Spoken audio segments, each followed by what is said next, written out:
자, 그럼 지금부터 마지막 주제 발표가 있겠습니다. 끝으로 법무법인 광장 홍동표 대표님께서 기업 결합이 노동시장에 미치는 영향에 관한 연구라는 주제로 발표를 해 주시겠는데요. 발표 이후에는 공정거래위원회 기업 결합과 부태모 과장님과 정보통신정책연구원 디지털경제사회연구본부 김정원 본부장님께서 토론을 해 주시겠습니다. 토론 후 질의응답에 관한 답변은 공동연구자이신 이 법무법인 광장 강준모 부대표님, 이미지 변호사님께서도 함께 해 주시겠습니다. 네, 자리하셨으니까요. 저희 5분 발표 토론 들어보도록 하겠습니다. 큰 박수 부탁드리겠습니다.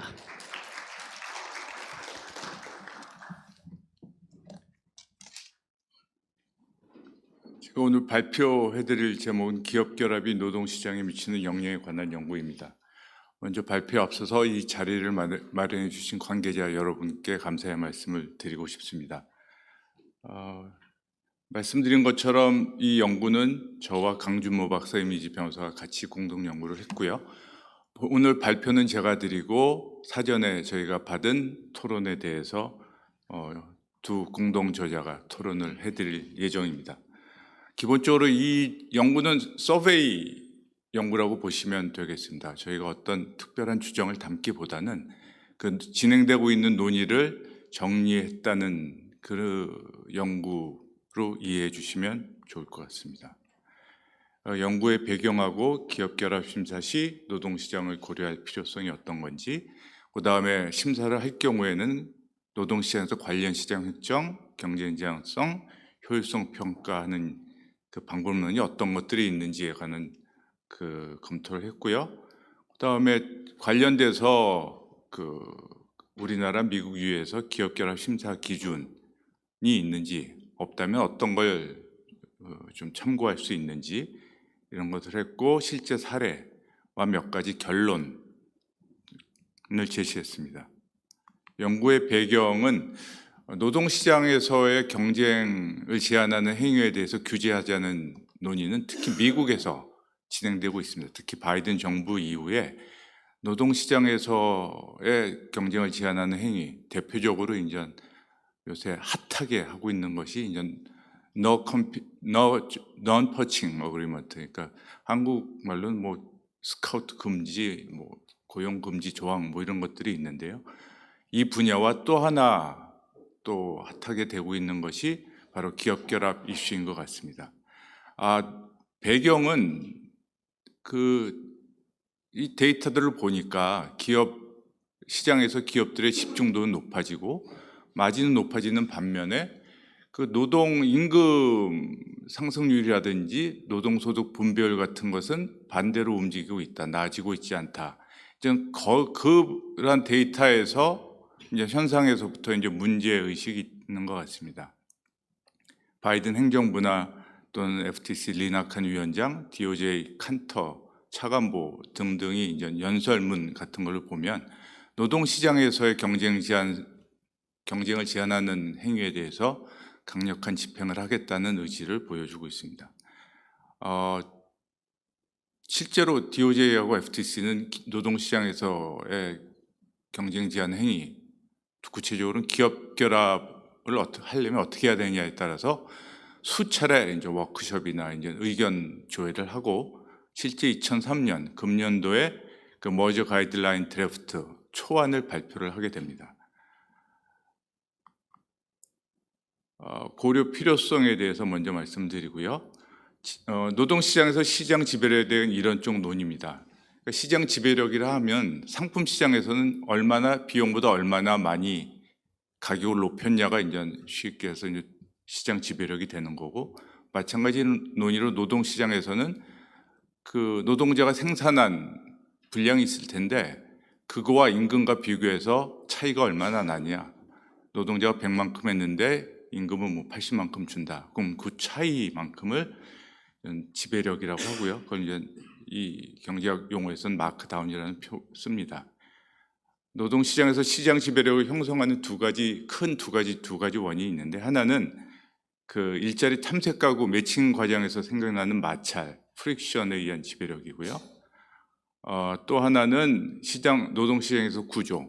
그 구매자 기업들이 숫자가 별로 없어서 이제 생기는 그 두 가지를 크게 봅니다.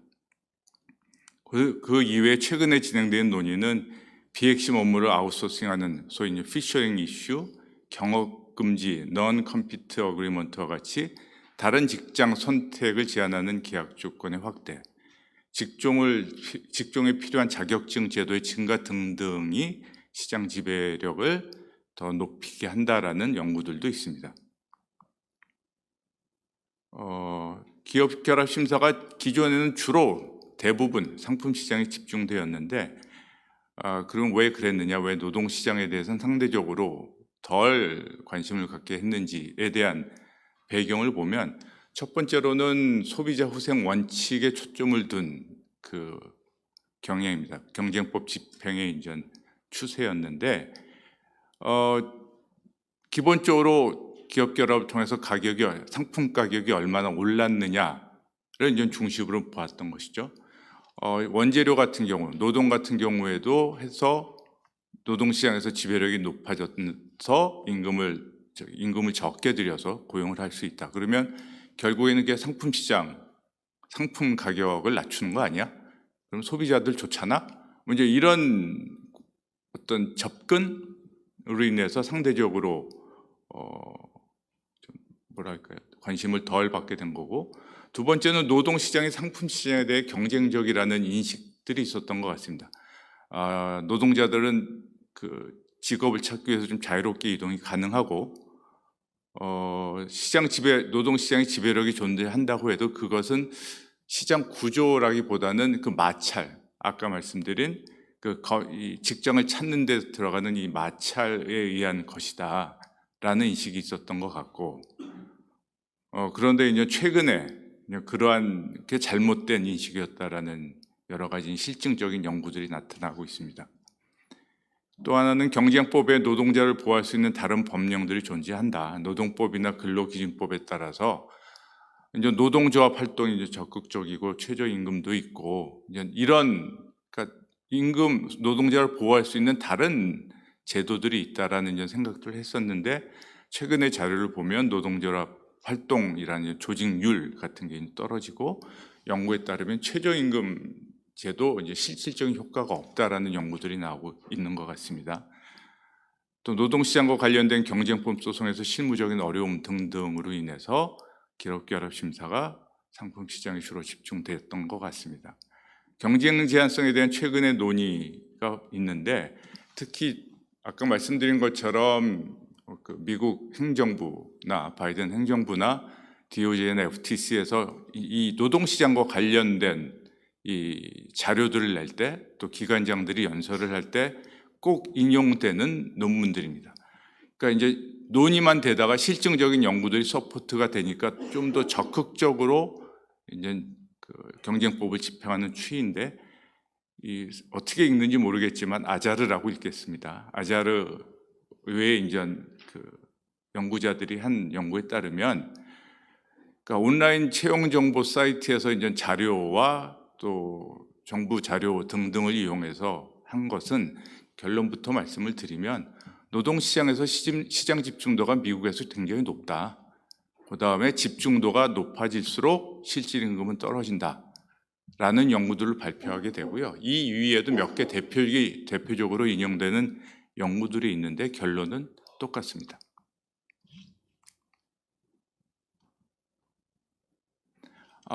그렇지만 이제 이러한 실증 연구에 이제 바탕에서 경쟁기관이 이제 노동시장에 대한 어떤 적극적인 개입을 하게 되는데, 여기에 대해서 그 실증 연구에 대해서 좀 더 조심스러운 해석이 필요하다라는 의견들도 다수 있습니다.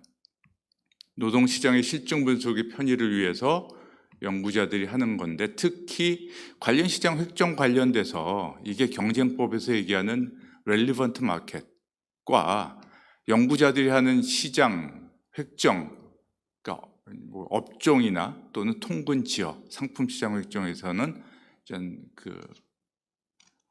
업무 직업 분류 기준으로 하게 되고, 그다음에 지역 시장 같은 경우는 통근 지역으로 하게 되는데, 그런 것들이 이 경쟁법에서 하는 시장 집중과 좀 차이가 있는 것이다. 그 다음에 실증 분석 결과 시장 집중도하고 임금 간에 있다고 연관성이 있다고 나오지만 실제는 없어더라도 그렇게 나올 수 있다. 특히 이제 아까 말씀드린 것처럼 시장 지배력을 결정하는 요인이 크게 두 개가 있는데 마찰의 직업 찾는 데 들어가는 마찰, 그 다음에 시장 구조인데 지금까지 주된 주장은 첫 번째 그 마찰에 의해서 시장 지배력이 형성되는 걸로 이해가 되고 있었습니다. 그런 것들에 의해서 생긴 것이 실증 분석에서 잘못 캐치된 거일 수도 있다. 그래서 조심스러운 해석이 필요하다는 논의도 있습니다. 노동시장에 대한 기업결합 심사의 필요성인데 물론 모든 나라에서 노동시장 기업결합 심사를 보면 그 노동시장에서의 어떤 심사 기준에 대해서 제시한 건 없습니다. 그러나 이 노동이라는 게 이제 그 원재료, 그러니까 생산에 들어가는 투입물로 봤을 때는 그 구매자 간 기업결합, mergers of competing buyers를 적용할 수 있겠다라는 그 연구들은 상당히 있고 거기에 대해서는 큰 이견이 없는 것 같습니다.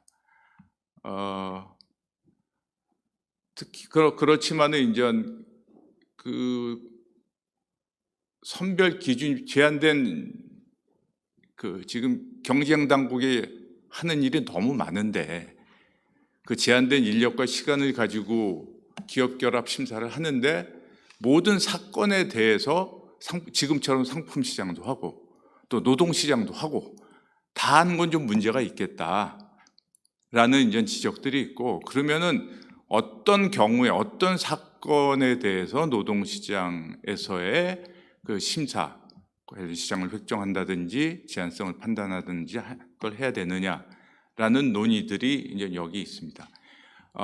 결합 기업들이 특정 직군이나 특정 기술을 가진 노동자들을 상당히 고용하고 있지만 노동 시장과 상품 시장이 일치하지 않는 경우가 있을 수 있고요. 그러니까 아래 2014년에 DOJ가 제시한 이베이하고 인투이 상관이 그런데요.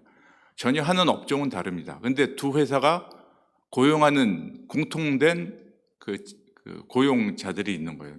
그 전문직들이 있는 겁니다. 컴퓨터 엔지니어가 있어서 그런 경우에 해당되는 경우가 있고요. 노동시장과 상품이 일치하지 않고 상품 시장에서는 명시적인 경쟁 제한성이 나타나지 않지만 노동시장에서는 문제가 있다고 생각하는 경우에 거기에 집중해서 하는 게 어떻겠냐라는 의견이 있습니다.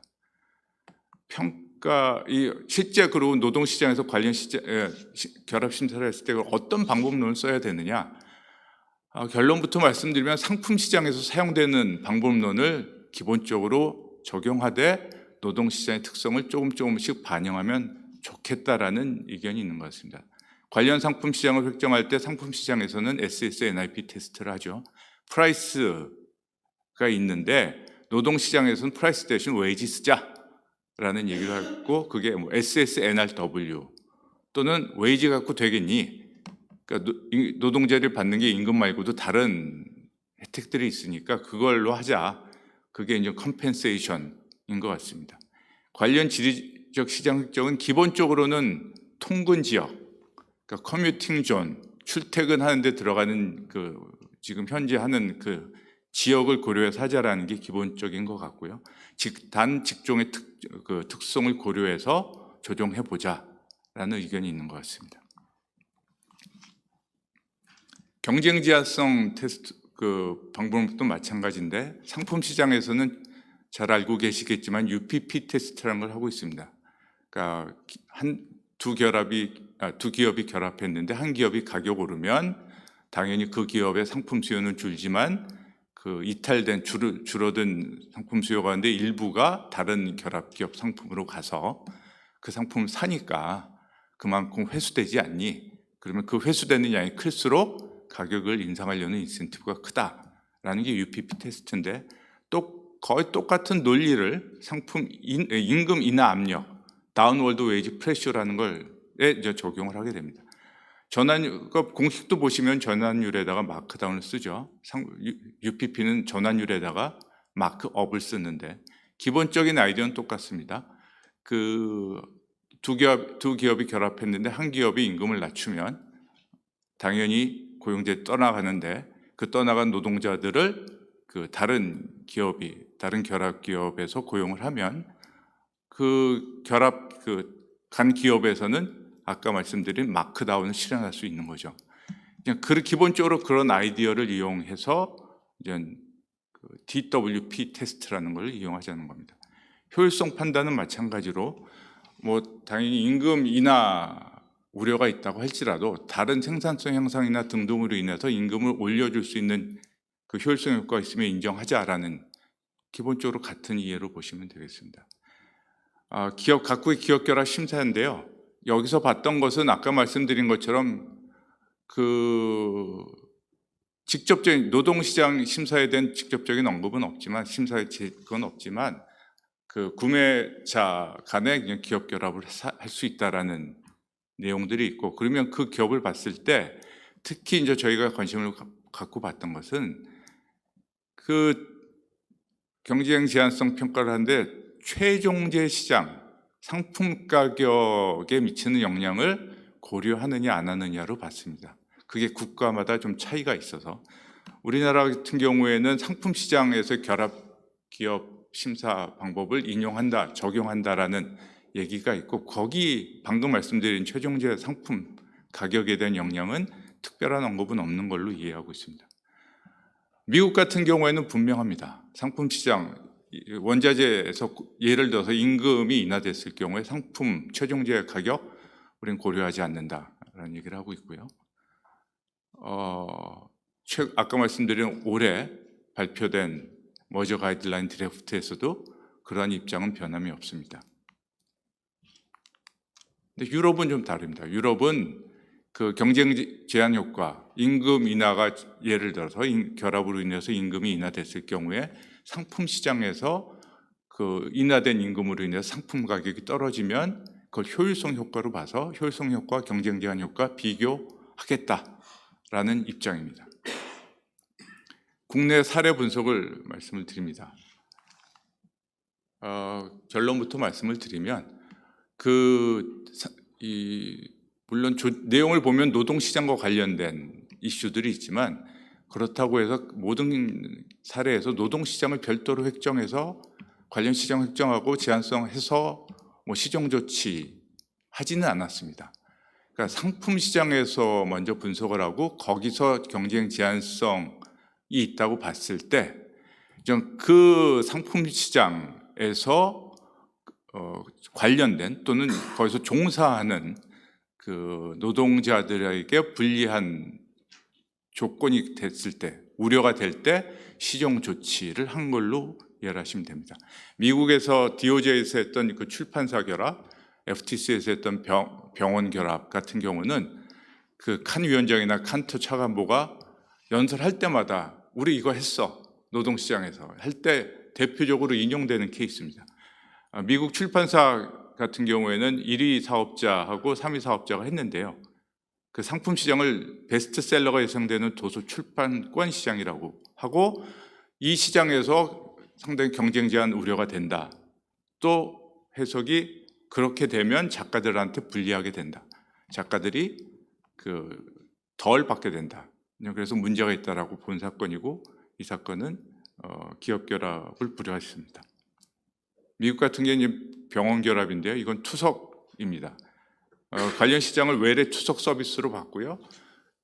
이 투석 서비스 시장에서 분석을 했더니 문제가 있더라. 시정 조치를 부과하고 승인을 했는데 그 조건 중에 종사자들에 대한 그 어떤 조치들이 있었습니다.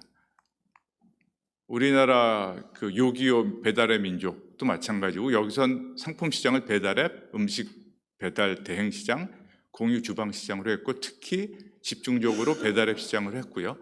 여기서 이제 문제가 약간 경쟁 제한성 우려가 있다라고 보고 조건부 승인을 했는데 그 조건 중에 하나가 배달앱 사업자들이 활용하는 배달원들의 이제 대우에 대해서 했습니다.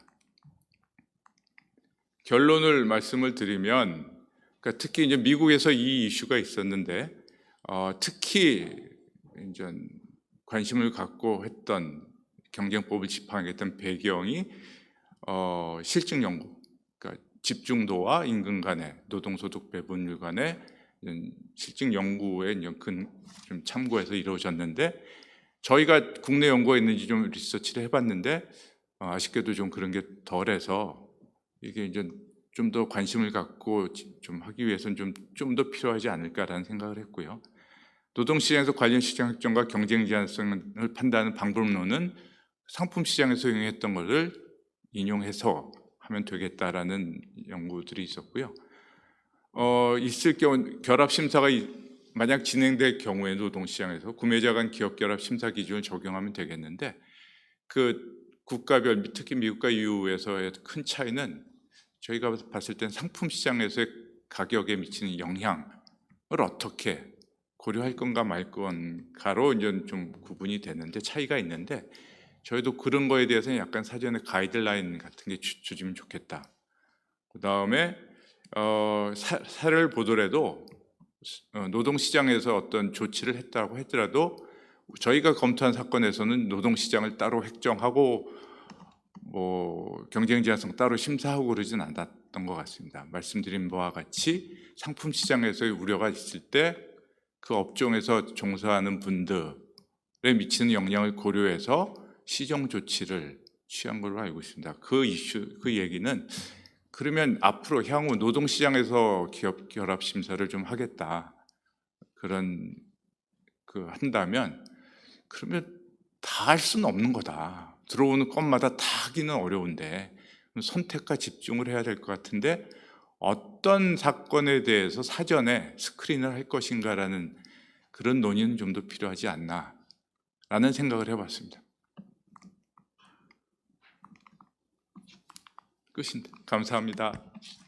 네, 좋은 발표해 주신 홍동표 대표님께 여러분 큰 박수 부탁드리겠습니다. 네, 진심으로 감사드리겠습니다. 자, 이제 토론 시간을 갖겠는데요. 앞서 언급해드린 대로 10분 시간 잘 지켜주시면 대단히 고맙겠습니다. 공정거래위원회 기업결합과 구태모 과장님의 토론 의견을 들어보도록 하겠습니다. 박수 부탁드리겠습니다.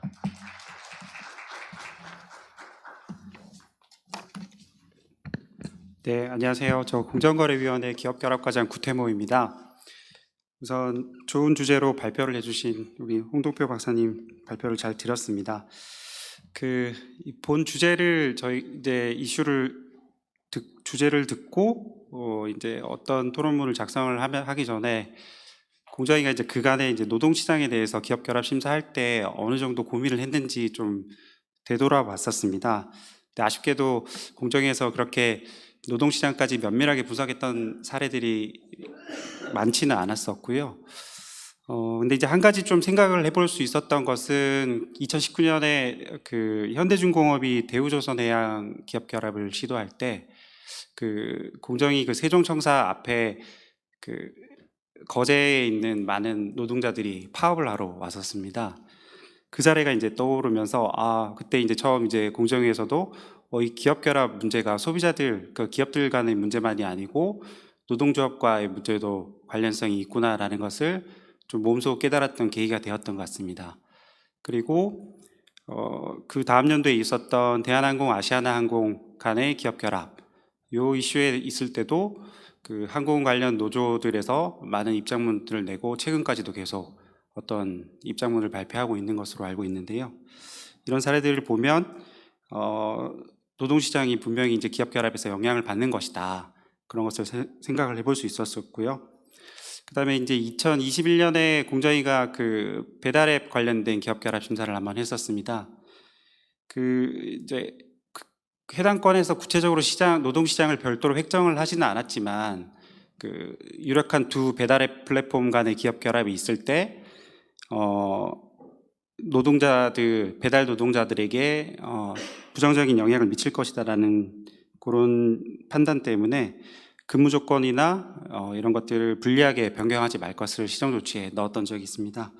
그래서 이런 사례들이 좀 기억이 나면서 공정위가 앞으로 기업 결합 심사를 할 때 노동시장에 대한 고민도 좀 필요하겠구나. 그리고 때마침 미국에서 머저 가이드라인이 발표가 돼서 거기 내용에도 보면 그런 내용들이 포함이 되어 있는 것을 봤을 때 논의가 되게 시의성이 있고 흥미로운 앞으로 이제 활발하게 연구가 필요한 분야라고 생각이 듭니다.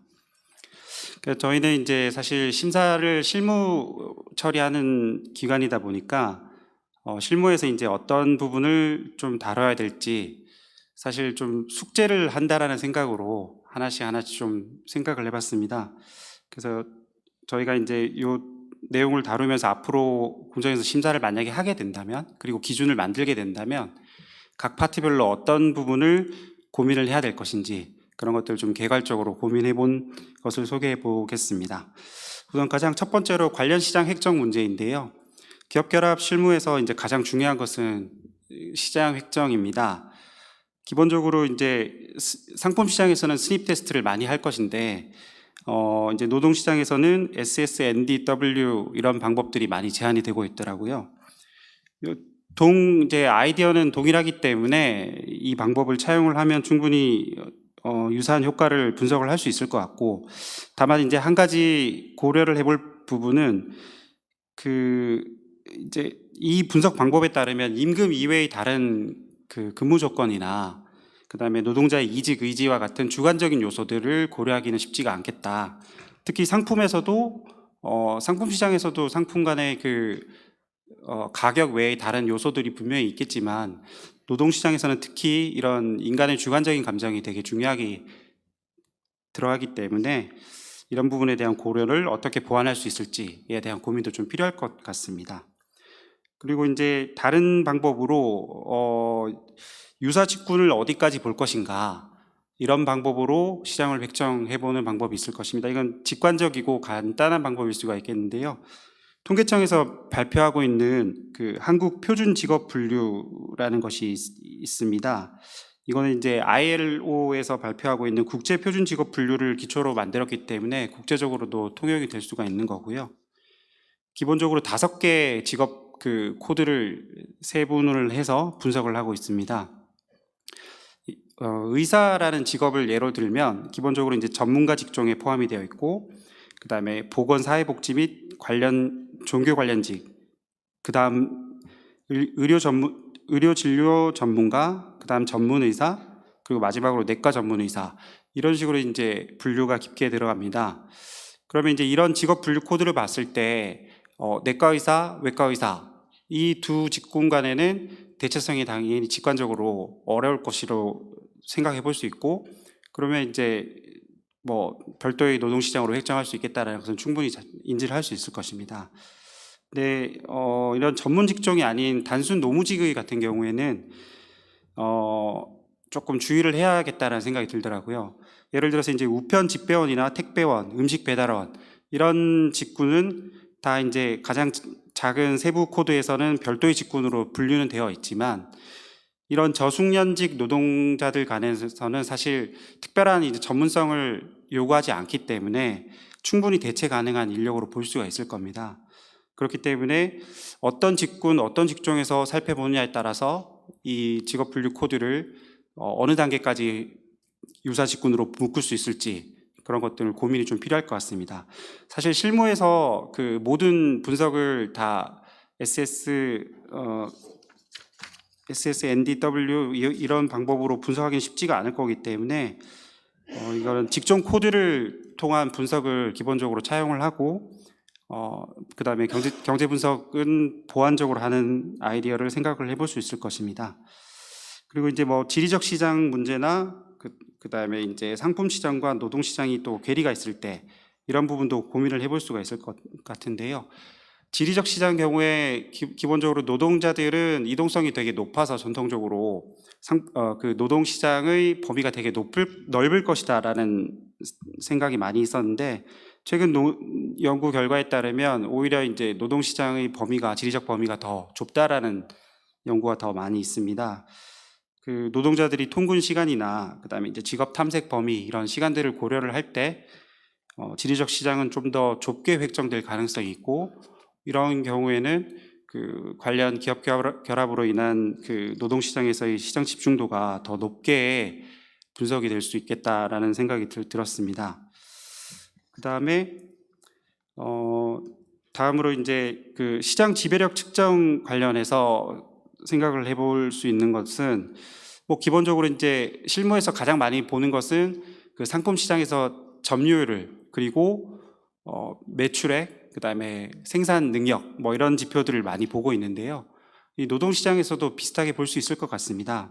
그래서 노동 시장에 있는 그 노동 공급자들에 대한 점유율을 분석을 해서 얼마만큼의 지배력이 올라가는지 이런 것들을 일차적으로 분석을 해볼 수가 있을 건데 관련해서 이제 자료를 좀 찾아보니까 흥미로운 이슈가 있었는데 그러면 이 점유율을 측정을 할 때 현재 고용되어 있는 노동자들 중심으로 점유율을 측정할 것인지 아니면 앞으로 고용할 구인 인력을 중심으로 점유율을 측정할 것인지 여기에 대한 고민이 필요하다는 이슈가 있었습니다.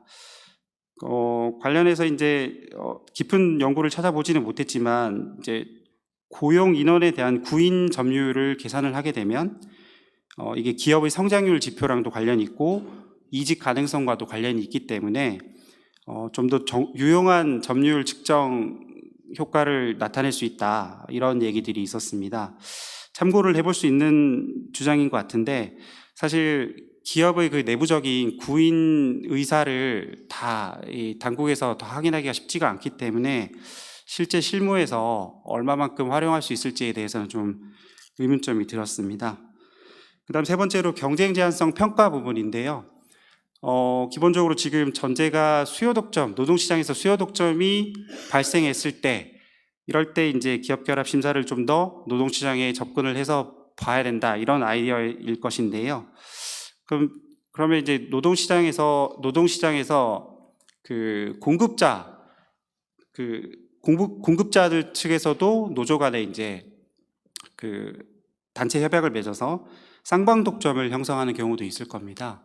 이런 경우에는 사실 두 당사자 간의 협상에 의해서 임금과 근로조건 같은 것들이 결정이 될 수가 있기 때문에 수요 독점이 발생한다고 해서 반드시 이 기업 결합을 부정적으로 볼 것인가 여기에 대해서는 추가적으로 좀 고민이 필요할 것 같습니다. 그다음에 네 번째 효율성에 관한 얘기인데요. 사실 저희 심사 실무를 할 때는 효율성 증대를 그렇게 많이는 고민을 하지 못하는 게 사실입니다. 그 기업이 사실 이제 이 효율성 증대 효과를 주장을 하면 거기에 대해서 이제 그 웬만해서는 공정위에서 이걸 이제 받아들이지 않고 기각하는 경우가 많이 있는데요. 이 노동시장에서도 그러면 이 효율성 증대 효과를 어느 정도까지 분석을 해야 되는지에 대한 고민도 좀 필요해 보입니다. 이론적으로는 당연히 관련해서 이제 노동자 시장에서 효율성이 증대하면 이게 결국 이제 소비자 후생으로 연결될 수 있는 측면이 있기 때문에 이런 경우에서는 사실 상품 시장에 긍정적인 효과를 가져올 것이기 때문에 분석을 할 필요성은 있다고 생각은 듭니다. 특히 이제 고민해 볼 부분은 이 상품 시장 소비자들에게는 이익이 되지만 노동자들에게는 피해가 줄 수 있는 그런 경우 이런 경우에 고민이 좀 될 것 같은데요. 상품 시장에서 경쟁 제한성을 분석을 할 때 서로 다른 두 시장에서 경쟁 제한성이 발생을 했을 때 한 시장에서는 경쟁 제한 효과가 크게 나타나고 또 다른 시장에서는 경쟁 오히려 순 효과가 나타났을 때 이걸 비교 형량을 하는 그런 분석 방법을 사용하듯이 이런 사안에서도 노동 시장에서의 경쟁 제한 효과와 상품 시장에서의 경쟁 제한 효과를 좀 비교해서 분석해 보는 아이디어는 있을 것 같습니다. 그런데 이제 양자 간의 가중치를 얼마나 둘 것인지 거기에 대한 고려는 또 추가적으로 필요할 것 같습니다. 그다음에 마지막으로 이제 시정 조치에 대한 문제인데요. 이제 가장 마지막에 이제 그 분석을 다 하고 나서 결국 시정 조치를 어떻게 할 것인지 이제 경쟁 당국의 가장 큰 고민인데 일반 기업 결합에서는 구조적 조치가 원칙적으로 되게 타당하고 그다음에 이제 보완적으로 행태적 조치를 하고 있습니다. 그럼 노동 시장에서도 그렇게 해야 될 것인가? 근데 이제 경쟁 당국이 노동 시장에 대해서 구조적 조치를 하는 거에 대해서는 상당한 좀 주의해야 될 점이 많이 있을 거라는 생각이 듭니다. 그래서 당연히 이제 관련해서 다른 관계부처랑 협의도 좀 필요할 것 같고 그리고 이제 이게 이런 구조적 조치가 결국 상품 시장에 또 미치는 효과도 잘 분석을 해야 될 것 같습니다. 그리고 그러면 이제 다음으로 이제 행태적 조치를 할 때 주의를 또 할 부분은 기본적으로는 이제 아이디어에서 우리 배달앱 기업 결합 시정 조치에서처럼 쉽게 생각해 볼 수 있는 것은 그 기존의 그 근무 조건, 노동 조건보다 더 감소시키지 마라. 이런 식으로 원론적인 조치를 할 수는 있을 겁니다. 그리고 좀 더 나아가서 노동자들을 더 교육 훈련해서 전문성을 키울 수 있게 하는 그런 방안도 생각은 해볼 수가 있을 것 같습니다. 이렇게 함으로써 이제 그 노동시장에서 수요 독점력을 대항할 수 있게 하는 그런 아이디어로 볼 수가 있을 것 같습니다. 몇 가지 고민 사안들을 쭉 말씀을 드려봤는데요. 그 이제 토론문을 작성을 하면서 몇 가지 자료를 찾아봤는데 그 한국생산성본부가 발표한 자료에 따르면 최근 5년간 그 주요 업종에서 노동소득 분배율이 감소하고 있다라는 지표가 있었습니다. 한국은행에서 최근에 발표한 자료는 좀 다른 결과를 보이고 있는데 이 이제 한국생산성본부가 발표한 분석한 자료는 상장사 기업 기준으로 분석을 했기 때문에 공정위 기업 결합 실무에서 좀 더 관련성이 있다고 보여지고 이 자료를 토대로 봤을 때 어쨌든 이 노동소득 분배율이 떨어지고 있는 것 자체는 그 국가 경제적으로도 되게 부정적인 효과를 가져오고 소득 분배 차원에서도 양극화 문제를 심화시킬 수 있기 때문에 시정이 좀 필요하다고 보입니다. 근데 이제 이 문제가 과연 이제 그 기업 결합 심사에서 발생하는 문제인가? 꼭 그런 것만은 아니긴 합니다. 그렇긴 하지만 이제 경쟁 당국에서 이제 이런 부분을 반드시 함께 같이 고민은 해볼 필요는 있다라는 생각은 들었었고요. 저희가 이제 사실 그간의 이 논의들이 최근에 많이 있었다라는 것은 알고 있었지만 실무에서 이제 심사 가이드라인을 만들고 실제 심사할 때 적용하는 데 있어서 되게 어려운 측면이 있었기 때문에 이 숙제를 사실 좀 미뤄둔 측면이 있습니다. 근데 이제 이렇게 학술대에서 이제 저희도 논의가 되고 있는 걸 보니까 저희도 이제 돌아가면 이걸 좀 더 깊게 고민을 해야겠다라는 생각이 많이 들었고요. 앞으로 이제 저희가 고민을 하면서 여기 계신 많은 전문가분들께서 의견을 주시면 더 좋은 가이드라인을 만들 수 있을 거라고 생각을 합니다. 이상으로 발표를 마치겠습니다. 네, 수고해주신 구토무 과장님께 여러분 큰 박수 부탁드리겠습니다.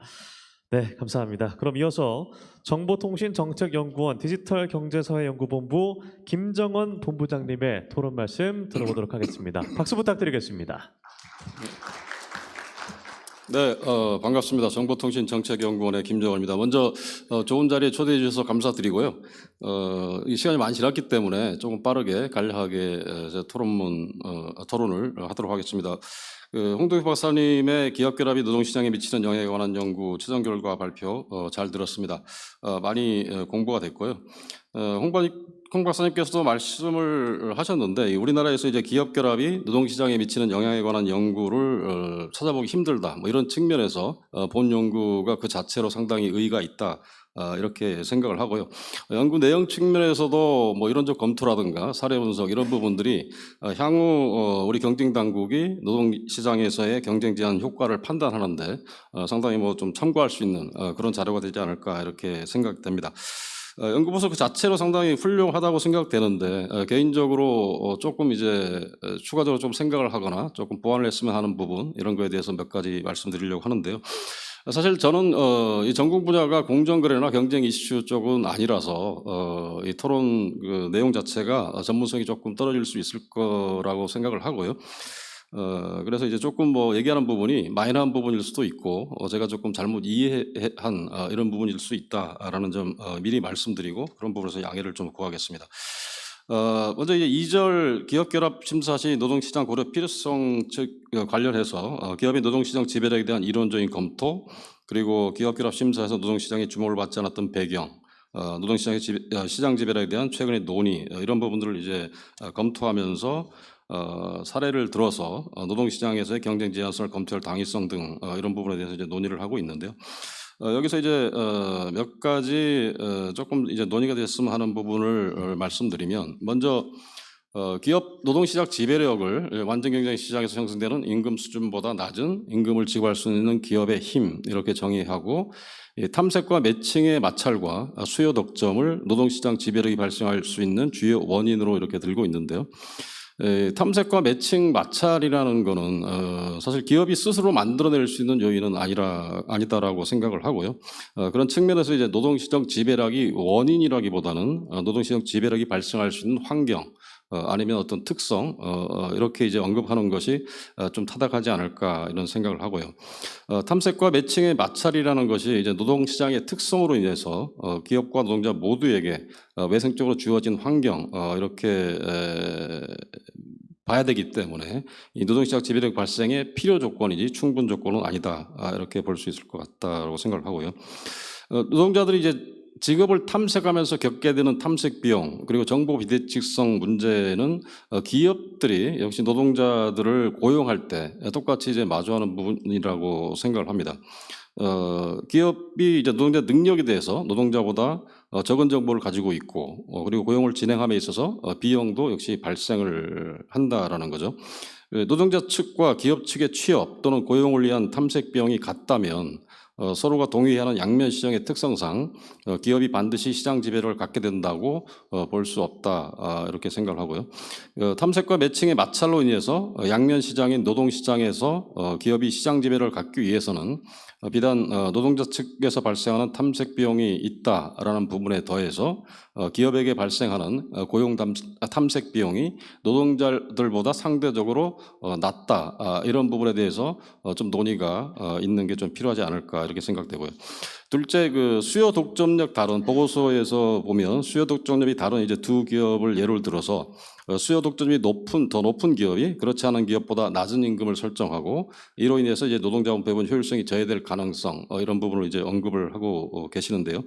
이와 관련해서 이제 두 가지 가정이 필요하다고 생각합니다. 첫 번째는 이제 기업이 임금을 설정하는 데 있어서 오직 수요 독점력만 고려해서 임금은 수요 독점력에 반비례한다라는 가정하고 두 번째는 이제 수요 독점력이 높은 기업이 한계 노동 생산성이 더 높다 이런 가정이 필요한데요. 첫째, 그 두 기업 중 수요 독점력이 높은 기업이 반드시 더 낮은 임금을 설정할 것이다. 라는 그런 보장은 없다 이렇게 생각을 합니다. 기업의 목표가 이윤 극대화라고 하면 이런 측면에서 생각해 보면 이제 만일 수요 독점력이 높은 기업이 양질의 노동력을 고용하는 것이 기업 입장에서 이윤 극대화와 연결이 된다 그러면 이를 위해서 수요 독점력이 낮은 기업보다 높은 임금을 충분히 설정할 수 있다라는 거고요. 둘째로 수요 독점이 높은 기업이 반드시 한계 노동 생산성이 높다라는 보장도 역시 아닐 수 있다라고 생각을 합니다. 만일 이제 수요 독점력이 높은 기업의 한계 노동 생산성이 수요 독점이 낮은 기업보다 낮다면 양질의 노동력이 더 높은 임금으로 수요 독점력이 낮은 기업에 고용되는 것이 오히려 자원 배분 측면에서는 좀 더 효율적이다 이렇게 얘기를 할 수 있는 부분이라고 생각되고요. 그리고 세 번째, 그 노동시장 기업 결합 심사에서 고려되지 않았던 배경 중에 노동시장이 경쟁적이라는 잘못된 가정 이런 부분을 이제 말씀하시고 보고서에서 이제 카드 앤 크루이거 연구의 예를 들어서 최저임금의 설정이 고용량에 영향을 미치지 않은 것을 노동시장 지배력 존재의 간접적인 증거다라고 이렇게 언급을 하고 계시는데요. 이 부분은 이제 단순히 노동 수요 탄력성이 낮다는 것을 보여주는 사례지 이게 곧 노동시장 지배력을 의미하는 걸로 보기는 어렵다 이렇게 생각되고요. 해당 사례는 이제 노동시장이 지금까지 생각해온 것처럼 유연하지 않다라는 것에 대해서 사례로 활약하는 것이 오히려 올바른 방향이다 이렇게 생각을 합니다. 3절 노동시장 관련 시장 획정, 경쟁 제한성 및 효율성 효과 평가 방법론 부분에서 이 스닙 테스트에 대응되는 SSNRW 테스트, 앞에서 이제 SSNDW 테스트라도 얘기를 하는 것 같은데요. 이 상품 시장과 노동 시장의 특성이 서로 다르다라는 것을 감안할 때 이제 퀘스천이 들 수 있는 것은 상품 시장에서 사용되는 가격 인상폭인 5%를 그대로 노동 시장 쪽에 적용하는 게 타당한가 이런 부분입니다. 그래서 뭐 이와 관련해서 사실 예를 들어 상품 시장에서 스닙 테스트에서 5%를 적용하는 이런 부분에 대한 배경이라든가 그런 뭐 논리라든가 이런 거에 대해서 조금 설명이 추가적으로 된다 그러면 이 노동시장 쪽에서 적용되는 이런 부분과 관련돼서 조금 연결이 자연스럽게 되지 않았을까 하는 조금 아쉬움이 남고요. 4절 수요 독점력에 대한 각국의 기업결합 심사 기준과 관련해서 간단하게 우리나라 기업결합 심사 관련돼서 얘기된 부분에 대해서 이 기업결합 심사 기준에서 우리나라 이제 원재료 시장이라는 용어가 사용되는데요. 홍 박사님 연구는 이제 노동시장에 초점을 맞추고 있는 만큼 노동시장이 과연 이제 원재료 시장에 포함될 수 있는가 이런 부분에 대한 논의가 뭐 법리적 논의일 수 있을 것 같긴 합니다만은 이런 부분이 조금 뭐 추가되는 게 어떨까 하는 좀 생각이 되고요. 미국 같은 경우에 이제 기존 심사 기준에서 구매력 증대에 의한 효과를 고려하고 있음에도 불구하고 최근 노동시장에 대한 세세한 조항들을 새로 도입하는 그런 개정안을 발표하고 있다라는 점을 고려할 때 원재료 시장과 노동시장이 따로 다뤄질 가능성이 높다 이렇게 보여지고요. 이런 측면에서 조금 이제 추가적인 논의가 좀 필요하지 않을까 생각됩니다. 마지막으로 이제 노동시장 수요 독점에 대한 국내 사례 분석 이 절에서 미국 사례 그리고 우리나라 사례 이렇게 잘 정리해서 말씀을 해주셨는데 뭐 앞으로 좀 추가적인 연구가 좀 필요한 부분이라고 생각은 됩니다만은 미국의 출판사 기업결합 사례 같은 경우에 출판사는 이제 작가, 출판물을 소비하는 소비자를 연결하는 전통적인 이제 플랫폼 기업이라는 점에서 현재 성장하고 있는 우리 플랫폼 기업들의 합병에 대해서 향후 중요한 판례로 작용할 수 있다라고 생각을 합니다. 이 넓은 의미에서 베스트셀러 작가는 출판사라는 플랫폼에 노동력을 공급하는 플랫폼 노동자라고 고려할 수 있습니다. 베스트셀러 작가를 플랫폼 노동자로 분류할 수 있다면 이 사례는 향후 플랫폼 기업의 합병이 노동시장에 미치는 영향에서 주목해야 할 특성에 대해서 시사점을 제공하는 이런 사례라고 생각을 하고요. 주목해야 할 특성은 플랫폼 노동자의 다양성이고 이로 인해서 동일 산업 내의 플랫폼 기업이라고 할지라도 노동시장을 더 세분화해서 살펴볼 필요가 있다라는 것을 의미한다라고 생각합니다. 베스트셀러 작가는 이제 출판사라는 플랫폼 노동자 중에 일부분으로 이 다른 작가들과 다른 노동 계획을 체결한다라는 점에서 출판사의 다른 노동자와 차별성을 가져야 된다라는 거고요. 따라서 이 사례 같은 경우에는 이제 향후 상이한 노동시장에서 구매제로 참여하는 플랫폼 기업의 경우에 여러 노동시장들 중에서 최소 하나의 시장에서라도 이 구매자로서 기업결합을 통해서 수요 독점력을 획득할 경우에는 기업결합 심사를 불허할 그런 근거를 제공하는 사례가 될 수 있지 않을까 이렇게 생각을 하고요. 마지막으로 이제 우리나라 배달앱 기업결합 심사 사례를 살펴보고 있는데요. 이 보고서에서 언급된 것처럼 노동시장을 획정하거나 플랫폼 노동자 후생 감소를 언급한 사례는 아니지만 두 개의 요소 시장을 고려해야 하는 경우를 생각해 볼 수 있는 그런 사례라는 점에서 매우 의미가 있다 이렇게 생각을 합니다. 이 해당 사례를 제외한 뭐 나머지 사례 같은 경우에는 대부분 이제 하나의 상품 시장 그리고 하나의 요소 시장을 고려하고 있는 반면에 우리나라 이제 배달앱 기업 사례 같은 경우는 하나의 상품 시장과 두 개의 요소 시장이 고려되고 있습니다. 두 개의 요소 시장이라 하면 여기서 이제 음식점 그리고 배달 노동자 이렇게 볼 수 있고요. 음식점과 배달 노동자 모두 배달업의 서비스라는 상품을 제공하기 위한 투입 요소로 이렇게 볼 수 있습니다.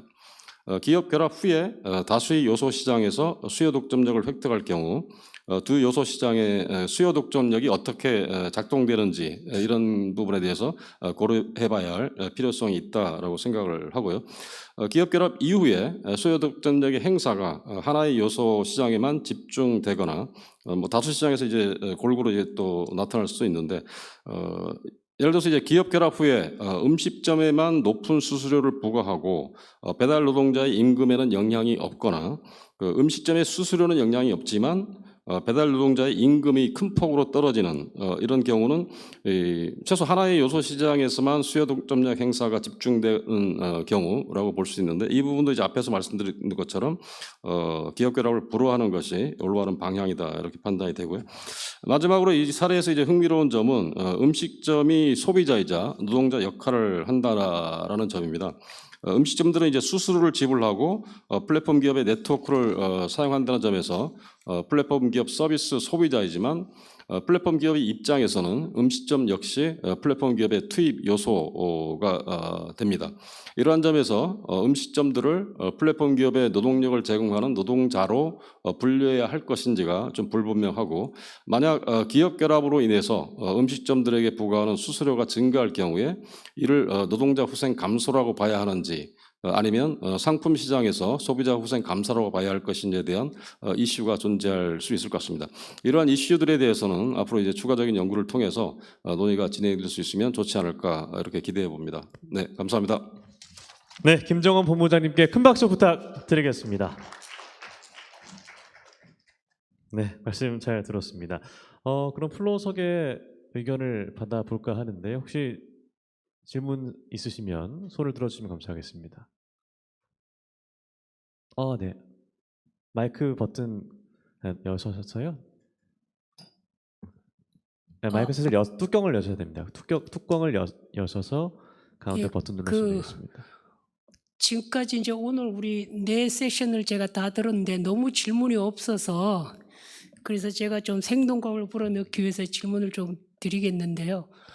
좋은 발표, 좋은 토론 잘 들었습니다. 근데 제가 홍동표 박사님께 질문 드리고 싶은 홍동표 박사님의 제 질문에 대한 생각이 어떤지 좀 말씀해 주십사 하고 질문 드리겠습니다. 먼저 발표문에 미국은 노동시장의 경쟁 제한이 되더라도 상품 시장의 경쟁 제한 효과가 발생할 경우 상품 시장의 경쟁 제한 효과는 고려하지 않고 이유는 양쪽을 비교 형량한다.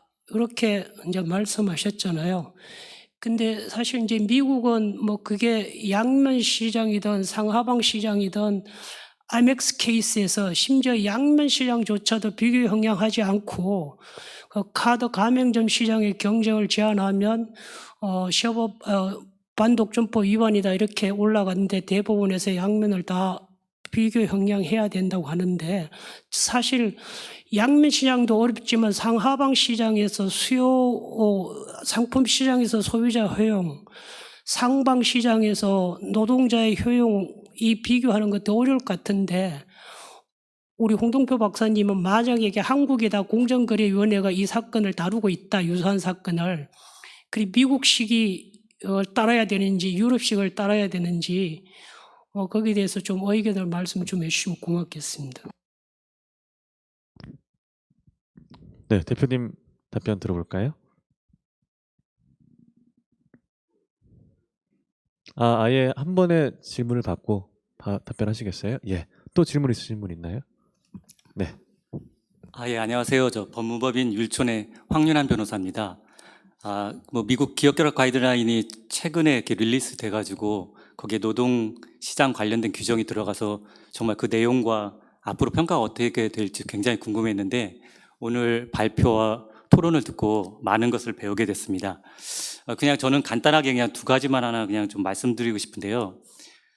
첫 번째는 사실 기업결합 M&A를 하는 목적이라는 것이 결국은 그 기업이 이윤 극대화를 위해서 비용을 절감하는 측면, 또 뭐 기술 혁신 통해서 결국은 효율성을 증대시키는 측면인데, 어떻게 보면은 비용 절감 측면에 또 한 가장 큰 축이 이 노동 비용을 감소시키는 측면이라고 본다면은, 만약 이런 노동시장 관련된 기업결합 심사가 강화된 향후에 강화가 된다고 하면 이것이 결국은 기업들의 M&A를 하는 유인과 목적을 정말 크게 감소시키는 그러한 것으로 좀 작용하지 않을까라는 좀 생각을 한번 좀 말씀드리고요. 두 번째는 어떻게 보면은 이 노동시장 분석을 한다는 것이 그 M&A로 인해서 노동자들이 임금이나 근로 조건이 악화되는 문제가 발생하고, 이러한 그 M&A는 사전에 좀 어떻게 보면 차단하거나 예방해 보고자 하는 측면에 있다고 하면은, 이러한 노동시장 현재 이 분석이 결국에는 이게 고소득 전문직만 보호하는 방향으로 가지 않을까라는 우려가 좀 듭니다. 아까 그 구태모 과장님께서 잘 설명해 주셨지만 시장 획정이나 HI 테스트에 있어서도 어떻게 보면 고숙련 이제 그 대체가 불가능한 뭐 의사나 엔지니어 이런 관련 시장은 사실 HHI가 엄청 높게 나올 테고 아주 대체성이 아주 잘 되는 단순 노무직 같은 경우 아까 말씀하신 뭐 택배원이나 음식 배달원 같은 경우는 어차피 시장이 굉장히 넓게 되고 그에 따라서 HI 지수는 낮아질 수밖에 없는데 이러한 노동시장 분석을 전면적으로 도입한다면은 오히려 이 저소득인 노동자를 보호한다는 측면, 뭐 물론 그것만이 목적은 아니겠지만 그것보다는 오히려 고소득인 전문직들만 더 보호를 받는 것은 아닌가 하는 그러한 생각이 드는데 그런 거에 대해서 좀 의견 있으시면 말씀 주시면 감사하겠습니다. 네, 플로어석 두 분의 질문형뿐만 아니라 토론자 분의 의견까지 공동 연구하신 세 분께 마이크를 넘겨드리겠습니다. 답변 부탁드리겠습니다. 네, 마이크를 켜주시겠어요? 네. 두 분 의견 감사하고 거기에 대해서 제가 좀 생각 좀 해보고 말씀을 드리고요. 그 전에 그 토론하신 분들에 대한 답변을 공동 연구자들이 먼저 드리도록 하겠습니다. 네. 예, 공동연구를 맡았던 강준모입니다. 예, 우선 두 분 구태모 과장님 그리고 김정은 박사님 토론 감사드리고 그 의견은 저희가 최종 보고서를 저희도 최종 보고서를 작성하는데 좀 참고를 하도록 하겠습니다. 우선 좀 구태모 과장님 첫 번째 토론자분이신 구태모 과장님 의견에 대해서 뭐 저희가 다 사실 답변을 드리거나 하기는 좀 어려운데 약간 그냥 생각하는 바를 말씀을 드리면 우선 시장 설정에 있어서 임금 외 요소에 대한 고려 여부를 말씀을 하셨는데 사실은 뭐 이게 컴펜세이션이라고 해가지고 웨이지 외에도 다른 비임금 요소들을 고려해야 된다라고 하지만 사실은 이게 이제 금전적인 동등성을 페큐니어리 이퀴밸런트로 전환이 할 수 있는 방법이 사실 없다 보니까 이게 뭐런 리거러스한 약간 정량적인 방법보다는 사실은 플랫폼 심사할 때 SSNDQ 그 퀄리티에 대해서 고려를 하는 것처럼 약간은 정성적이고 약간 부가적으로 고려를 해야 되지 않을까라고는 생각을 합니다. 그리고 또 하나가 이제 이게 노동시장 전반에 대해서 경쟁 제한성을 보는 게 아니라 기업 결합으로 한정하는 상황이라면 사실 대상들이 약간은 꼭 대기업은 아니지만 그래도 어느 정도 기업 규모가 있거나 한 기업으로 제한이 되다 보면 약간은 비임금 요소가 약간은 그렇게 크게 문제가 될까라는 생각을 약간은 가지고는 있습니다. 그래도 어느 정도 뭐 모든 기업들이 그런 건 아니지만 어느 정도는 어느 정도는 그래도 비임금 요소들도 좀 보장이 된 기업들일 수도 있어서 네 그렇습니다. 그리고 직업 분류를 사용한 시장 확정에 대해서는 사실 뭐 보고서에도 있지만 그 직업 분류라고 하는 게 정말 스타팅 포인트지 그걸 가지고서 사실은 많은 더 고려가 있어야 될 것 같고 사실 이제 저희가 이제 연구를 진행하면서 물론 서베이 페이퍼였지만 저희가 좀 더 고민을 했던 거는 우선 사실 이게 그 플로어 질문자분에 대한 일부의 답변이 될 수도 있는데 이 고소득 전문직 같은 경우에는 물론 이제 의사나 이런 거 그러니까 좀 다 경우에 따라서 다르겠지만 사실은 이 전문직들이 제공하는 서비스가 사실은 상품 시장에서 일치하는 경우가 많을 거라고 생각을 합니다. 그래서 저희가 이제 중간에 저희도 상품 시장 또는 서비스 시장과 노동 시장이 다른 경우에만 노동 시장을 심사하는 게 이제 뭐 경쟁 당국이나 기업들 대상이 되는 기업들의 부담을 줄이는 방향이 될 거라고 생각했는데 사실 그래서 약간 말씀하신 뭐 의사나 이런 직군들은 사실은 오히려 대상이 되기는 좀 어려울 거라고 생각을 하고요.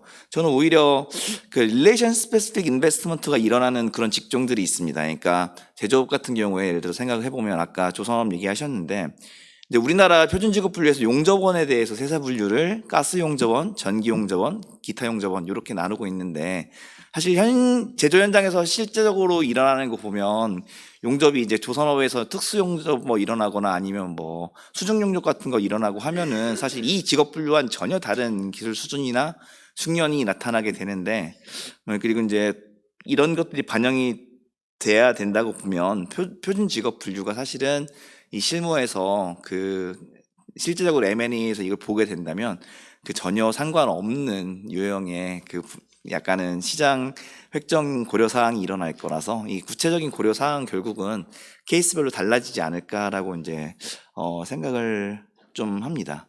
그리고 경쟁 제한성에 대한 부분 중에 이제 기본적으로 이제 토론자분 의견에 동의를 하는데, 사실 여기서 이제 저희가 경쟁 제한성을 이제 뭐 가격이나 거래 조건을, 여기서 임금이나 비임금 요소도 이제 포함되겠지만 결정할 수 있는 힘을 의미하는데, 이제 공급 시장의 독점화가 이루어진다거나 노조단체 협상력이 높은 경우에는 기업의 임금 결정력이 결과적으로 분석을 해보면 높게 나타나진 않을 것이다. 그래서 사실 반대로 이제 여기서 함의하는 것 중에 하나가, 저는 반대로 노동시장에 대해서 단순히 노동시장에서는 이제 그러니까 그 뭐 노조도 있고 독점화도 고려를 해보면 단순히 그냥 노동시장에서의 점유율 HH 집중도로만 집중도가 높다고 해서 추단할 수 있는 게 아니라 결국은 뭐 종합적으로 재반 상황을 고려해서 결정을 해야 된다라고 하는, 네, 그런 좀 뭐 너무 당연하지만 네, 그런 방향이 될 것 같습니다.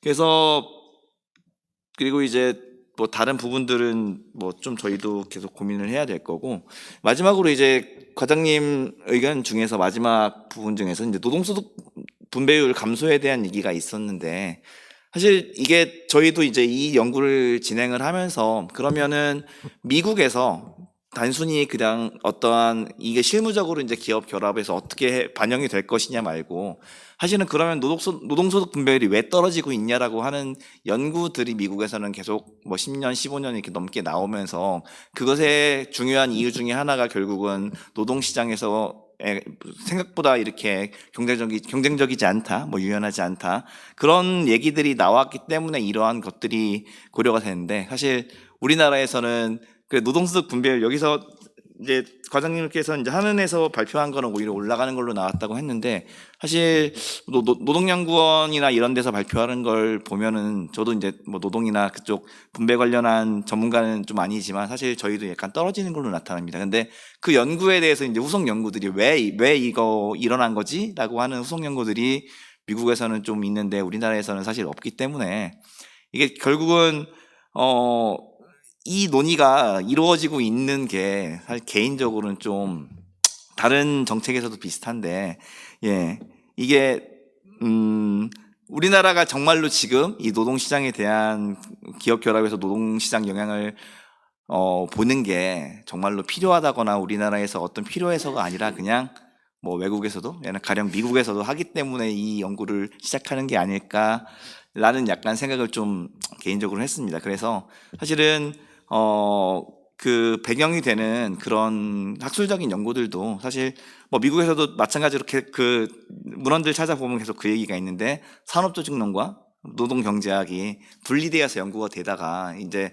분배 문제를 이니퀄리티나 이런 걸 이유로 이게 좀 더 통합되면서 그런 이유들을 찾아나간 연구로 됐는데, 우리나라에서도 이제 좀 그런 연구들이 이루어져야 되지 않을까라고, 좀 더 이제 연구를 많이 하시는 교수님들이나 연구소 또 이제 다른 연구자 분들께도 조금 부탁을 드리고 싶은 부분입니다. 그리고 이제 두 번째 토론자 분이 김정원 박사님 는 조금 더 약간은 그냥 경제학적인 뷰에서, 실무라기보다는 경제학적인 뷰에서 좀 지적을 해주셨는데, 뭐 탐색과 매칭의 마찰에 대한 게, 이것도 결국은 이제 우리나라에 대해서, 그러니까 이게 노동시장의 그 매칭, 탐색과 매칭의 마찰이라고 하는 게, 그러니까 기업 사이드에서도 기업도 당연히 일어나고 노동자도 당연히 그거에 대해서 가지고 있다고 하는데, 이게 결국은 수요 독점력을 웨이지 세팅 파워라고 하면, 웨이지 세팅 파워를 누가 가지고 있느냐라고 했을 때, 뭐 노동경제학에서 이렇게 서치 앤 매칭 모델을 보면 웨이지 세팅에 대해서 이걸 웨이지 바게닝이 일어나냐 아니면 웨이지 포스팅이 일어나냐라고 하는 두 가지 조금 논의가 있는 것 같습니다. 그래서 미국에서 근데 이거 관련해서 데이비드 카드 뭐 2022년에 지금 MBAR에 있는 워킹 페이퍼나 아니면 나유덴 포스너가 저널 오브 휴먼 리소스 2021년에 발표한 약간 그런 연구들에 따르면, 뭐 미국에서는 어쨌든 뭐 경쟁자가 사실은 충분히 있을 때에도 기업이 웨이지 세팅 파워를 갖는 경우가 많아서, 그리고 이제 고소득 고소득 노동자에 대해서는 웨이지 바게닝이 좀 일어나지만 그냥 일반적인 노동자에 대해서는 웨이지 포스팅이 좀 더 일반적이다라고 그런 연구들이 있고, 뭐 우리나라에서도 사실은 여기서 얘기한 것처럼 그냥 전체적인 그냥 고용 노동시장 전체가 아니라 특히 좀 고용이나 채용 시장에 한정해서 본다면 초봉을 결정하거나 하는 게 우리나라에서도 회사가 약간 임금 수준을 제시하면 노동자가 take it or leave it 하는 그런 형태로 좀 많이 이루어지지 않나라고 생각을 합니다. 그러면은 우리나라에서도 좀 웨이지 포스팅 모델이 뭐 좀 더 적합하지 않을까라는 생각을 좀 하고, 그리고 이것도 역시 약간 우리나라에서도 뭐 데이비드 카드처럼 who set the wage라고 하는 약간 그런 주제에 대해서 조금 더 연구가 이루어져야 답변이 가능할 거라는 생각을 합니다. 그리고 다른 부분들은 사실 저희가 그리고 그 두 번째 포인트였던 뭐 수요 독점력과 인력 배분의 효율성에 대한 얘기가 이게 항상 일어난다는 그런 건 아니었고, 사실 이것도 조금 극단적인 예시였다고 좀 생각을 해주시면, 비효율적인 인력 배치가 뭐 좀 극단적인 경우에 그런 식으로 일어날 수도 있다라고 좀 이렇게 너무 일반화시킨 게 아니라는 것만 좀 그렇게 받아들여 주셨으면 좋겠고, 최종 보고서에서는 그런 오해가 일어나지 않도록 약간의 좀 수정을 하도록 하겠습니다. 네, 그리고 저는 약간은 그 마지막에 사례 분석하셨던 부분에서 약간은 좀 오해가 있지 않은가라고 생각을 하는데, 사실 여기서 배달 시장에서 음식점이 투입 요소로 작용하지는 않는 것 같습니다. 왜냐하면 배달 대행 시장이나 배달 앱 시장에서 배달 대행을 하는 사업자가 소매업이나 유통업을 하는 게 아니라 어쨌든 기본적으로 중개를 하는 거기 때문에, 우리가 택배 사업자한테 대해서 택배를 보내는 사람이 뭐 그 택배를 보내는 상품을 갖다가 투입 요소라고 하지 않는 것처럼, 여기서는 약간은 조금 그렇게 여기서 약간의 오해가 좀 있으신 것 같아서 그걸 조금 다시 고려를 해봐야 되지 않을까, 네, 좀 그렇게 생각을 했습니다. 네, 저는 토론 여기까지 하겠습니다. 네, 말씀 감사드리겠고요. 그럼 이미지 변호사님도 말씀 한번 들어보겠습니다. 네, 그 좋은 의견 주신 토론자분들께 감사드리고요. 구태호 과장님께서 앞으로 이제 기업결합에서 노동시장도 좀 봐야겠다 이 말이 굉장히 또 부담으로 다가오고, 이제 저는 이제 기업결합 신고하고 심사를 빨리 해달라고 조르는 이제 변호사 입장이 돼 보니까 괜히 연구했나 막 이런 생각도 들고 네, 그렇습니다. 일단 저는 이제 변호사 입장에서 기업결합 심사 기준이랑 시정 조치에 대해서 좀 말씀을 드리고자 하는데요. 맨 처음에 이제 김정원 박사님께서 말씀해주신 노동시장이 원재료 시장이 포함되는지에 대한 법리적 좀 논의가 부족한 것 같다라고 지적해 주셨는데, 네, 제가 맡은 분야인데 좀 부족한 건 맞는 것 같습니다. 그런데 이제 사실 이거를 깊이 논의를 시작하려면 과연 노동을 별개로 봐야 되냐, 노동은 그냥 사업체 일부가 아니냐, 또는 뭐 이 노동시장이 거래 대상이 되는 어떤 그 커머디티냐, 뭐 이런 논의부터 깊게 들어가야 되는데, 사실 이 부분을 하지 않은 이유는 이제 미국이 기업결합 심사 지침 이번에 개정안 나오기 전부터 사실 좀 노동을 투입물로 봤고, 또 그걸 전제로 한 연구 결과도 많이 있고, 그리고 저희 그 공정위의 기업결합 심사 기준 문헌을 보면요, 조금 넓게 돼 있습니다. 그냥 원재료 시장이라고만 되어 있지 않고 원재료 시장과 같은 상부 시장에서 이제 구매자로서의 그런 지배력이 형성 강화될 경우라고 좀 넓게 하고 있어서 이 노동시장이 원재료인지에 대한 아주 정치한 논의가 없어도 일단 현행 심사 기준으로는 규제를 할 수는 있겠구나라는 그 가능성 차원에서 그냥 규제될 수도 있다라고 이해를 하고 그렇게 포섭이 될 수 있겠다라고 하고 저희가 이제 연구를 했습니다. 근데 이제 말씀하신 것처럼 원재료와 노동은 좀 다른 특성이 많이 있고, 이거를 뭐 같게 꼭 볼 수 있느냐에 대한 건 좀 고민이 되는 부분이어서요. 지금 저희는 서베이 페이퍼 수준으로 미국에서는 이런 논의가 되고 있어요라는 걸 지금 좀 소개해드린 차원인데, 정말 이제 우리나라에서도 이해된 연구가 좀 많이 진행되고 우리나라 실정에 있어서도 이 부분을 규제해야겠다라는 좀 필요성에 대한 어떤 담론이 형성되고 이제 공감대가 형성되고, 또 경쟁 당국 역시 이 부분을 정말 진지하게 보겠다라는 의사가 좀 이렇게 모아지면, 사실 미국처럼 이 노동시장에 대한 심사 기준을 좀 별도로 마련을 해가지고 좀 정치하게 규제를 하는 게 좀 맞다고 생각합니다. 그리고 이제 노동시장에 대한 시정 조치에 대해서도 많은 말씀을 주셨는데 이 부분에 대해서 좀 말씀을 드리면 저희가 이제 보고서에서 언급했던 베스트셀러 작가와 출판권 그리고 뭐 그 투석 시장의 병원과 의사 이거는 사실 이렇게 노동시장이랑 상품시장이 굉장히 밀접하게 관련이 있는 분야입니다. 보면 뭐 사실 출판권 시장에서 작가는 너무너무 중요한 가장 핵심 요소인 거고 병원에서도 의사는 너무너무 중요한 거여가지고 여기서는 사실 상품시장과 노동시장이 특별히 다르지 않고 경쟁자 효과도 사실 비슷하게 나타나고 그렇게 됩니다. 그러다 보니까 이제 구조적 조치를 하는 데 있어서 조금 부담이 덜 하지 않았나라는 생각이 듭니다. 왜냐하면 상품시장에서 일단 경쟁 제한성이 있다라고 보면 굳이 노동시장에 대해서 많이 들여다보지 않고 설령 또 이런 분야에 있어서 노동시장을 들여다보더라도 거기도 경쟁 제한성이 있다라고 할 때 이제 구조적 조치를 하는 게 좀 덜 부담스러울 텐데 이제 문제는 상품시장과 노동시장이 조금 전혀 다르게 양상이 나타날 때 이 앞에 이 저희가 언급했던 요 선례를 가지고 그때도 구조적 시정 조치를 하는 게 좋겠구나 뭐 이렇게 생각하는 건 좀 굉장히 좀 위험하다는 그런 생각이 들고 이 부분에 있어서는 좀 신중해야 될 것 같다는 생각이 듭니다. 왜냐하면 이제 저희가 시정 조치 두 가지가 있잖아요. 행태적 조치랑 구조적 조치가 있는데 사실 행태적 조치는 이제 기업 결합의 장점과 이점을 많이 보존을 한 상태에서 굉장히 문제가 되는 그 부분에 대해서만 좀 섬세하게 시정을 하는 그런 게 있는데 구조적 조치는 아예 금지를 해버린다거나 자산 매각이나 뭐 모르겠습니다. 노동시장에서 어떻게 구조적 조치를 내릴 수 있을지에 대해서 저희 좀 더 고민을 해봐야 될 것 같은데 어떤 부분을 떼서 제3자한테 팔아라 이렇게 하는 게 나오면 이제 기업 결합으로 인한 장점 뭐 그게 뭐 상품 시장에서 소비자 후생 증대 효과가 될 수도 있고 또 그 노동 시장에서 기업 결합으로 인한 그 자체 효율성 증대 효과일 수도 있는데 뭐 이런 부분들이 다 좀 외면되고 너무나 좀 강한 조치가 내려지는 게 아닌가 이건 좀 저희가 이제 바라고자 하는 방향과도 좀 반대 방향으로 가는 것 같기도 하고요. 또 무엇보다 이제 우리나라 같은 경우는 사실 노조가 굉장히 강하고 근로기준법도 굉장히 강하고 또 단체 협약도 세서 이제 어찌 보면 기업 결합 전후에 그 노동자들에 대한 임금 뭐 이런 거는 어느 정도 그런 부분들도 컨트롤이 좀 될 수 있는 측면이 사실 있습니다. 그런데 그럼에도 불구하고 무조건 구조적 시정 조치다? 이건 제 개인적인 생각으로는 좀 많이 부담스럽다고 생각을 하고요. 이제 그 OECD 컴피티션 인 레이버 마켓 보고서에서도 사실 구태모 과장님께서 말씀해 주신 것처럼 이 노동시장에 대한 어떤 시정 조치에 있어서 행태적 조치의 한계가 분명히 있지만 또 구조적 조치는 또 위험하다라는 이런 부분을 지적해 주고 있습니다. 근데 거기서 사실 명쾌한 뭐 어떻게 해라라는 솔루션을 내려주지는 못하는 것 같더라고요. 그래서 이 부분은 실제 이게 막 집행이 된다면 사실 실무상 가장 많이 고민이 필요한 부분이라고 이제 생각을 합니다. 그리고 이 시정 조치를 어떻게 할 것이냐, 구조 조치를 할 것이냐 말 것이냐 논의에 앞서서 이제 아까 그 질문하신 것과도 굉장히 관련이 있는데요.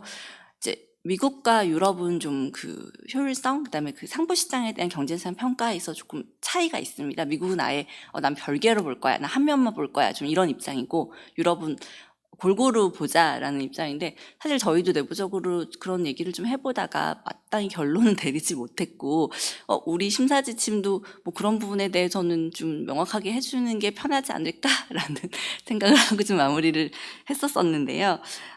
사실은 좀 M&A라는 거는 이제 아까 변호사님께서 지적해 주신 것처럼 되게 종합예술이잖아요. 그리고 그거를 통해서 이루고자 하는 목적도 되게 다양하고 이게 꼭 경쟁에 대한 평가 이외에 다른 요소들도 사실 많이 있는 거고요. 그래서 그런 점을 다 고려하면 어느 일면만 보는 것보다는 여러 면을 좀 다면적으로 보는 게 좋지 않을까 하는 게 저의 정말 극개인적인 생각이고 그럼 시정 조치를 판단함에 있어서도 사실 상부 시장을 볼 때 상부 시장 경쟁 제한성을 판단할 때 하부 시장에서 어떤 좀 더 좋은 효과, 뭐 효율성 증대 효과, 소비자 후생 증대 효과 이걸 함께 보고 경쟁 제한성을 평가를 한다면 그 노동시장에 있어서 시정 조치도 좀 덜 할 수 있지 않을까라는 생각도 조심스럽게 해봅니다. 뭐 그 말씀하신 질문에 대한 답변은 저희 연구 책임자이신 홍동표 박사님께 넘기겠습니다.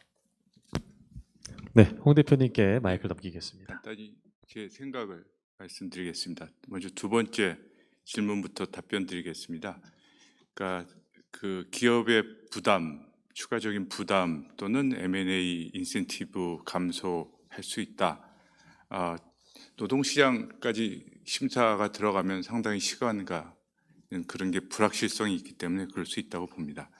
이제 노동 쪽에서 그러니까 말씀하신 비용 절감 같은 경우에는 이전에도 보면 이제 중복된 인력을 정리하는 그런 차원에서 이제 비용 절감 이슈들이 있었고, 아마 이 노동시장에서 이 이슈는 그런 차원의 비용 절감이 아니고, 그러니까 경쟁을 그러니까 그 어떤 노동자를 고용하고 싶은데 이 사람이 하도 인기가 좋아서 경쟁을 좀 제거해서 좀 적게 주자라는 그런 접근, 그런 건 좀 아닌 것 같다라는 접근인 것 같아서 그런 차원에서는 기존의 비용 절감과 약간 다른 접근이 필요하지 않나 생각이 들었고요.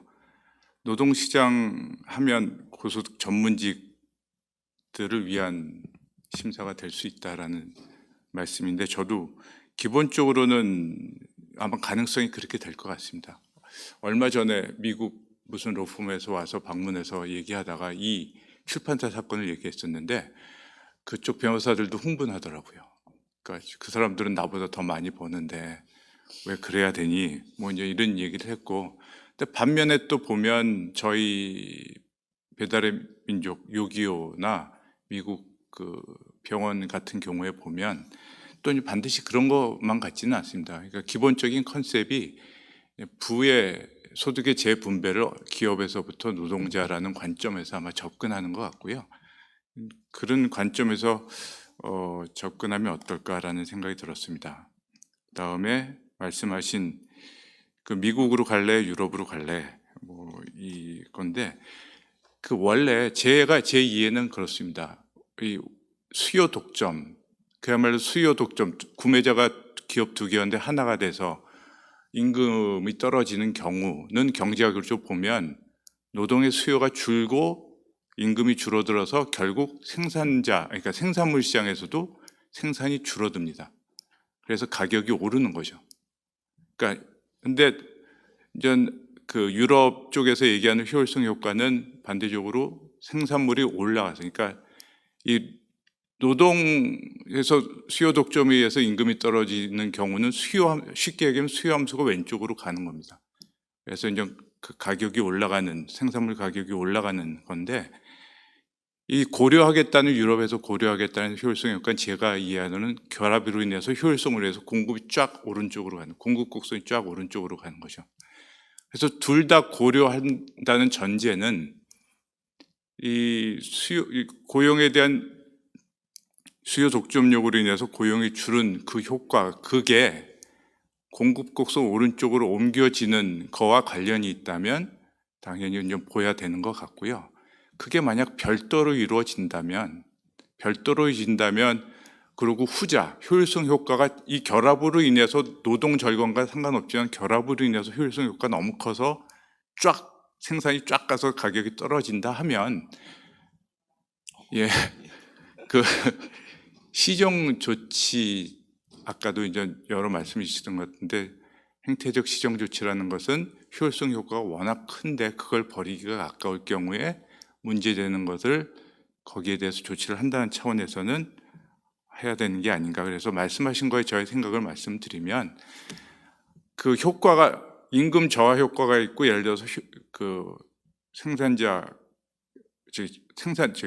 상품 가격이 떨어지는 게 있다면 그 연관성을 봐야 될 것 같다. 근데 제 개인적인 생각은 그럴 것 같진, 경제학 이론에 따르면 그럴 것 같진 않다. 그럼에도 불구하고 있다면 그거는 이쪽 살리고 이쪽에 발생하는 우려는 조정하는 걸로 해야 되지 않을까라는 제 짧은 생각입니다. 이상입니다. 네, 대표님 말씀까지 들어봤습니다. 네, 마지막 주제 발표까지 수고해주신 5분께 다시 한번 큰 박수 부탁드리겠습니다.